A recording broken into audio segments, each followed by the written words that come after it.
Hello and welcome. We are here today with Teena, and this is at the Suwannee, help me out. Spirit of the Suwannee Music Park. There we go. And Teena, thank you so much for taking time. Thank Teena you. is the general manager at this park. Yes. And Teena has been here for how many years? 15 years. 15 years. So you're very loyal, and you had been for 25 years in a different role prior. I did. So when you decided to make the move to this park, what went through your mind? I had been working in the newspaper industry for over 25 years, and it was time in my life. My kids were going to college, and I'm like, I told my husband, I said, it's time for a change. So I came out, met the prior GM and the owner, and said, this is a place I want to work. I started as a marketing director in 2009 and got promoted to general manager in 2017. It's a great place, and I believe in taking care of the people will take care of you. And I'm looking behind us, we have all kinds of great graphics here. What is the essence of the park? What are you doing? We are welcoming campers, and we're also welcoming music festival goers. So we host about 6 to 8 major music festivals annually. One of our shows is Suwannee Spring Reunion. We have a show called Suwannee Roots Revival. Springtime and fall time, it's a great show. It's a family-oriented show. And then we have a show at October called Suwannee Halloween. We welcome about 25,000 to 30,000 guests. A great show. We welcome people from all over the United States and different countries.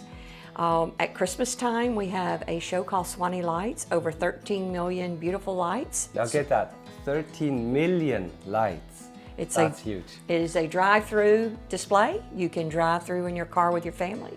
At the end, you can get out and walk through the shops that we have. You can see Santa Claus. You can roast marshmallows around the campfire. A great family event. Nice. Now, it's not always all rosy. I know you had a hurricane coming through here. Was it 2023? Yes. So just last year? Yes. And maybe just give us an idea of the magnitude. August 30th, we closed the park. We evacuated the entire park. Myself, my maintenance director, and our office manager were the only 3 folks left here. Hurricane came in on the next morning, on Wednesday morning. We had severe damage. A Cat 2 hit us directly. We had several thousand trees down. It took us about 30 days to clean up the park so we could host our fall shows. Our team worked night and day, 7 days a week, until we hosted our first show. We kept our disc golf course closed, which is currently still closed. We have to still clean that up. We still have some work to do. But our team pulled together, did a great job. We hired some additional companies out of state because we didn't want to take away from the local companies helping our local residents.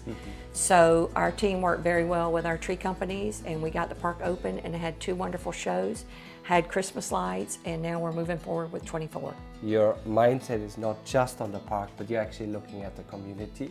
And even in a crisis situation, that you say, we'll spend the money and we hire some guys from out of state even, right? So that's amazing. How many people work in the park? We have approximately 50 full-time employees, probably a dozen part-time employees, and then during festival season, we average between 200 to 300 seasonal employees, depending on the size of the show.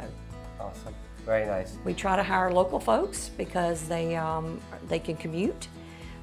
We do hire folks from Jacksonville, Tallahassee, Valdosta, Gainesville. We hire interns to work with us as well. Wonderful. Well, thank you very much for joining. That was interesting to get a little bit of a behind the scene look. And remember, Escape Trailer is built for you.